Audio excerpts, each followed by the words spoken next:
ஆட்சியர் அலுவலகத்தில் விவசாயிகள் காத்திருப்பு போராட்டம், 87 பேர் கைது. டெல்லியில் விவசாயிகள் நடத்தும் போராட்டத்திற்கு ஆதரவாக கோவை மாவட்ட ஆட்சியர் அலுவலகத்தில் காத்திருப்பு போராட்டம் நடத்திய 87 விவசாயிகள் கைது செய்யப்பட்டனர். புதிய வேளாண் சட்டங்களை திரும்ப பெற வலியுறுத்தி தலைநகர் டெல்லியில் விவசாயிகள் 19 நாட்களாக தொடர் போராட்டத்தில் ஈடுபட்டு வருகின்றனர். இதில் 11 விவசாயிகள் உயிரிழந்துள்ளனர். இந்த சூழலில் டெல்லியில் போராட்டம் நடத்தி வரும் விவசாயிகளுக்கு ஆதரவாக பல்வேறு அமைப்பினர், கட்சியினர் தங்களது ஆதரவை தெரிவித்து வருகின்றனர்.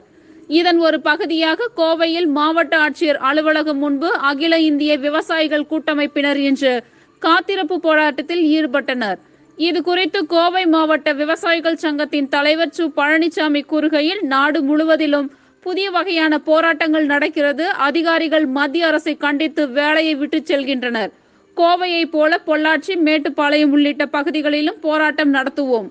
இந்த போராட்டத்திற்கு பல தரப்பு மக்களும் ஆதரவு கொடுத்துள்ளனர். தமிழகத்தில் இந்த போராட்டம் மேலும் விரிவடைந்து தொடரும் என்றார். இதனைத் தொடர்ந்து காத்திருப்பு போராட்டத்தில் ஈடுபட்ட 87 விவசாயிகளை போலீசார் கைது செய்தனர். நன்றி.